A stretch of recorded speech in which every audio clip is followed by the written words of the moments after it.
I'm Melissa. Hi, Melissa. I am Darius. Darius, it's nice to meet you. This is the first time we've met, and I'm curious, what are the first few things that are important for me to know about you? At the core of who I am, I'm a person who's been immersed in the deaf community since birth.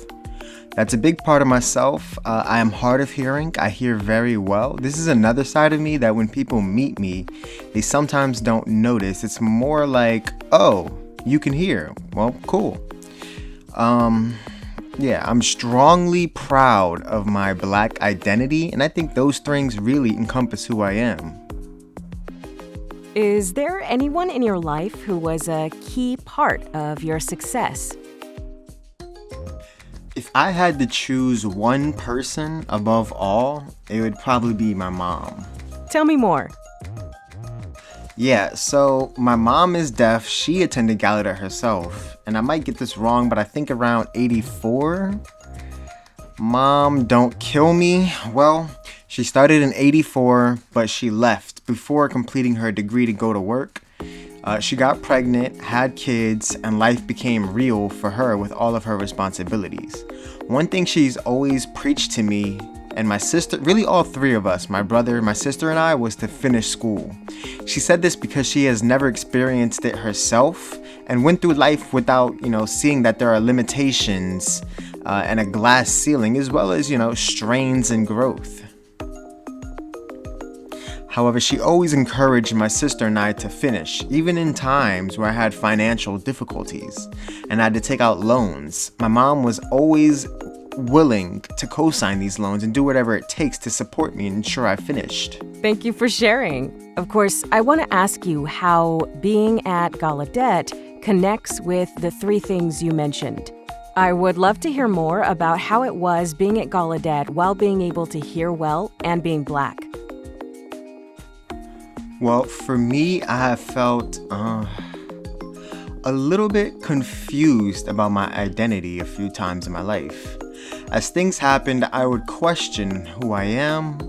And I forgot to mention, in regards to my hearing, my abilities and my identities. My parents are deaf. I have deaf family members. I attended a deaf school, and I attended Gallaudet. I know that I'm deaf, but at the same time, I hear very, very well. And I have very little hearing loss. There were times growing up where kids and classmates would call me hearing because I could talk. And that's fine, because I think navigating life at Gallaudet with that experience, first and foremost, my priority was to always tell people that, above all, I'm culturally deaf. And I think that is ingrained within me. I think that was never a big issue at Gallaudet in terms of signing and relatability.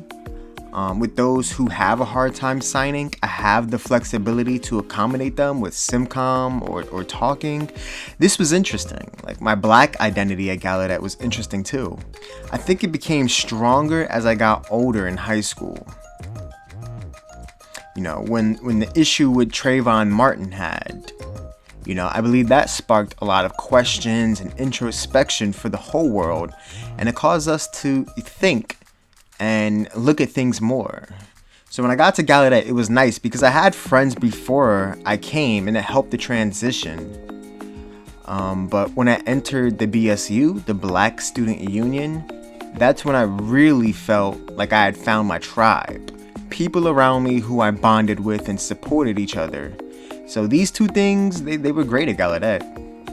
Tell me more about BSU, because from the outside, people might look at Gallaudet and think of it as a place where deafness and whiteness are predominant. But it's also a place where students of color really find their identities. Did that happen for you? Yeah, so I found my tribe here at Gallaudet, like I mentioned. This was with the BSU and other Black deaf students. This was really like a political club, a social club, and really a support group all in one. It was really neat. We had opportunities to lead and make fun, exciting things happen, like bashes. We hosted presentations. We were models to the rest of the campus community, especially to other Black deaf students. And out of all of that, I think most importantly, we were really just there for each other. Were we all the same? Well, of course not. Some of us were new signers, some of us preferred to talk, some of us were fluent in ASL, and some of us were not really culturally black. But more so like they hadn't been ingrained with black culture. And that's fine because we're all different and we have one thing in common, which is we're black and deaf. This was enough to get us together and to ask for each other's name and start to connect. So for me, this was very true when it came to the BSU. I was very active. I actively encourage all students, whether they were BIPOC or had other identities, to get involved. All these fraternities, sororities, student-led organizations, whether it's diversity organizations, or even something as simple as a paraprofessional job. The reason I say that is because these things give us identity. It makes us feel like I have a place on campus.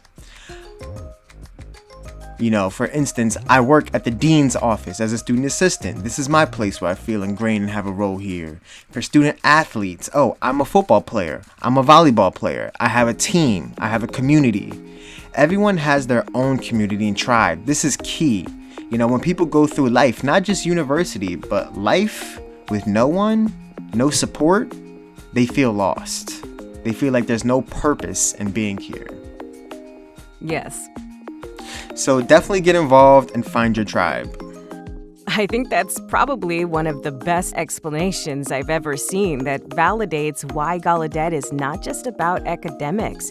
It's about student organizations, opportunities, and community. Those things are really what make you who you are, and people go to Gallaudet for the whole experience. Period. Gallaudet that. I think for me, I will always treasure Gallaudet because, again, it made me who I am. It was a formative part of my life, and I don't know. Gallaudet forever. Yes. Bow.